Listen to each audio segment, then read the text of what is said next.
नमस्ते। आज हम बात करेंगे एक बहुत ही मशहूर किताब के बारे में जिसका नाम है रिच डैड पुअर डैड। इसे लिखा है रॉबर्ट कियोसाकी ने। ये किताब हमें सिखाती है कि अमीर लोग पैसों के बारे में कैसे सोचते हैं और वो अपने बच्चों को पैसों के बारे में क्या सिखाते हैं जो शायद गरीब या मिडिल क्लास के माता पिता नहीं सिखाते। ये कहानी है रॉबर्ट की, जिनके दो पिता थे। एक उनके असली पिता जो बहुत पढ़े लिखे थे, सरकारी नौकरी करते थे, लेकिन हमेशा पैसों की तंगी में रहते थे। ये थे उनके पुअर डैड यानी गरीब पिता। दूसरे थे उनके दोस्त माइक के पिता जो ज्यादा पढ़े लिखे नहीं थे, लेकिन एक सफल बिजनेसमैन थे और बहुत अमीर थे। ये थे उनके रिच डैड यानी अमीर पिता। रॉबर्ट ने दोनों से बहुत कुछ सीखा और इस किताब में वही बातें आसान भाषा में बताई हैं।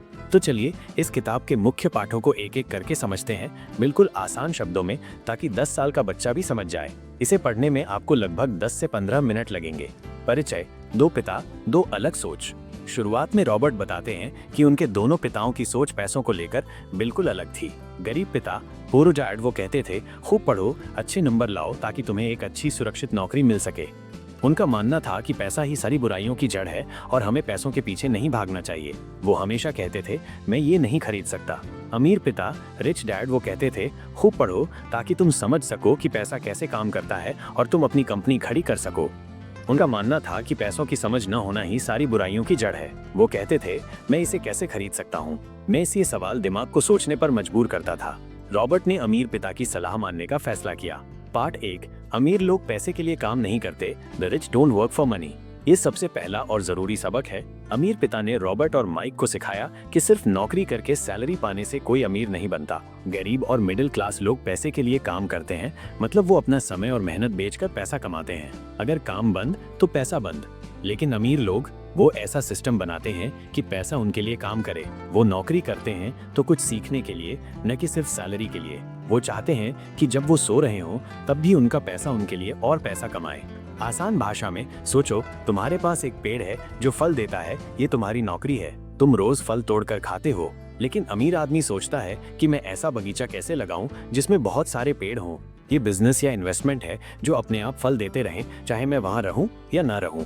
पार्ट 2, पैसे की समझ क्यों जरूरी है, why teach financial literacy minus assets और लाइबिलिटीज।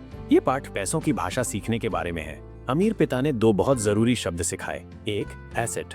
एसेट कोई भी ऐसी चीज जो आपकी जेब में पैसा डाले। 2, लाइबिलिटी। लाइबिलिटी कोई भी ऐसी चीज जो आपकी जेब से पैसा निकाले।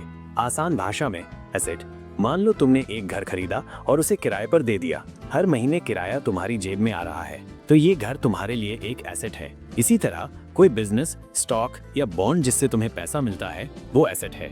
लाइबिलिटी, मान लो तुमने एक बड़ी कार लोन पर खरीदी। हर महीने तुम्हारी जेब से उसकी किश्त, ईएमआई, पेट्रोल और मेंटेनेंस का पैसा जा रहा है, तो ये कार एक लाइबिलिटी है। इसी तरह तुम्हारा अपना घर जिसके लिए तुम लोन चुका रहे हो, वो भी एक लाइबिलिटी है, क्योंकि वो तुम्हारी जेब से पैसा निकाल रहा है, डाल नहीं रहा। अमीर लोग हमेशा एसेट्स खरीदते हैं और गरीब मिडिल क्लास लोग लाइबिलिटीज खरीदते हैं जिन्हें वो एसेट समझ लेते हैं, जैसे बड़ा घर, महंगी कार। अमीर बनने का राज है ज्यादा से ज्यादा एसेट्स बनाओ और लाइबिलिटीज कम रखो। पार्ट 3, अपने काम से काम रखो, माइंड योर ओन बिजनेस। इसका मतलब ये नहीं कि दूसरों के मामले में दखल न दो। इसका मतलब है कि अपनी नौकरी करते हुए भी अपना खुद का बिजनेस बनाने पर ध्यान दो। तुम्हारा बिजनेस क्या है? तुम्हारा एसेट कॉलम। नौकरी आपकी जरूरतें पूरी करती है, तनख्वाह देती है, लेकिन असली अमीर बनने के लिए आपको अपने एसेट्स जैसे स्टॉक, बॉन्ड, रेंटल प्रॉपर्टी, अपना साइड बिजनेस पर ध्यान देना होगा और उन्हें बढ़ाना होगा।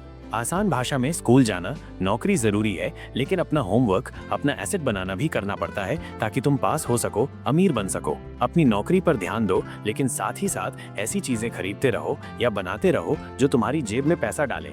पार्ट 4, टैक्स का इतिहास और कंपनियों की ताकत, the history of taxes and the power of corporations. अमीर पिता ने सिखाया कि अमीर लोग पैसे के खेल के नियम जानते हैं, खासकर टैक्स के नियम। वो कानूनी तरीकों से कम टैक्स देते हैं। कैसे? वो अक्सर कंपनी बनाते हैं।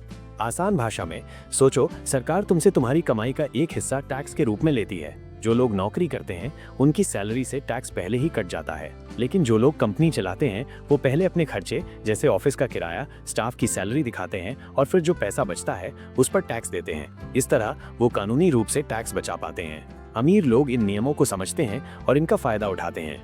पार्ट 5, अमीर लोग पैसे का आविष्कार करते हैं, द रिच इन्वेंट मनी। इसका मतलब है कि अमीर लोग सिर्फ मेहनत करके पैसा नहीं कमाते, वो अपने दिमाग का इस्तेमाल करके पैसा बनाते हैं। वो मौके ढूंढते हैं जहां दूसरे नहीं देख पाते। वो इन्वेस्टमेंट के नए तरीके खोजते हैं। वो रिस्क लेना जानते हैं सोच समझकर। आसान भाषा में, जैसे कोई कबाड़ में पड़ी चीज को ठीक करके या उसे नया रूप देकर महंगे में बेच दे। ये है पैसे का आविष्कार करना माइनस अपनी बुद्धि और क्रिएटिविटी से वैल्यू बनाना और पैसा कमाना। इसके लिए फाइनेंशियल आईक्यू, पैसे की समझ तेज होना चाहिए। पार्ट 6, सीखने के लिए काम करो, पैसे के लिए नहीं। Work to learn, don't work for money. अमीर पिता की सलाह थी कि खासकर जब आप जवान हो तो ऐसी नौकरी चुने जहां आप कुछ नया सीख सकें, भले ही सैलरी थोड़ी कम हो। वो स्किल्स जैसे बेचना, बात करना, मार्केटिंग, लोगों को संभालना, पैसे मैनेज करना सीखो जो आपको भविष्य में अपना एसेट बनाने में मदद करें। आसान भाषा में, सिर्फ मछली पकड़ने वाले की नौकरी मत करो, मछली पकड़ना सीखो। एक बार सीख गए तो कहीं भी मछली पकड़ सकते हो, यानी पैसा कमा सकते हो। स्किल्स ही असली दौलत हैं। रुकावटें अमीर बनने से क्या रोकता है? Overcoming obstacles. किताब में बताया गया है कि अमीर बनने की राह में कुछ मुश्किलें आती हैं जिनसे पार पाना होता है। 1, डर, फियर, पैसा खोने का डर। अमीर लोग भी डरते हैं, लेकिन वो डर को खुद पर हावी नहीं होने देते। 2, निराशावाद, शक, सिनिसिज्म, ये मुझसे नहीं होगा, ये सब बेकार की बातें हैं, ऐसी सोच। 3, आलस, लाजीनेस, काम टालने की आदत, मेहनत न करना। 4, बुरी आदतें, बैड हैबिट्स, कमाने से ज्यादा खर्च करने की आदत। 5, अहंकार, एरोगेंस, ये सोचना कि मुझे सब पता है। जो सीखना बंद कर देता है वो आगे नहीं बढ़ पाता। इन रुकावटों को पहचानना और इनसे लड़ना जरूरी है। शुरुआत कैसे करें? Getting started. किताब कुछ प्रैक्टिकल कदम भी बताती है।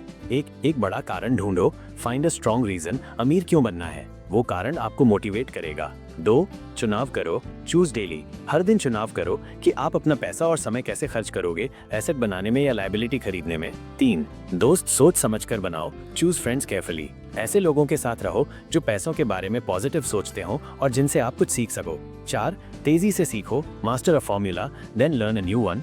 एक तरीका सीखो फिर नया सीखो, हमेशा सीखते रहो। 5, खुद को पहले भुगतान करो, पे योरसेल्फ फर्स्ट। कमाई आने पर सबसे पहले बचत या इन्वेस्टमेंट के लिए पैसा अलग रखो, फिर खर्च करो। 6, उदार बनो, बी जेनरस। जो लोग देते हैं उन्हें मिलता भी है। अपने सलाहकारों जैसे अकाउंटेंट, वकील को अच्छा पैसा दो, दान करो। निष्कर्ष, conclusion. Rich dad poor dad का सार यही है कि अमीर बनना सिर्फ किस्मत या ज्यादा कमाई की बात नहीं है, ये आपकी सोच और पैसों की समझ पर निर्भर करता है। पैसे के लिए काम मत करो, पैसे को अपने लिए काम पर लगाओ। एसेट्स और लायबिलिटीज का फर्क समझो और एसेट्स खरीदो। वित्तीय शिक्षा, फाइनेंशियल एजुकेशन बहुत जरूरी है, जो स्कूलों में अक्सर नहीं सिखाई जाती। लगातार सीखते रहो, रिस्क लो और अपनी गलतियों से सीखो।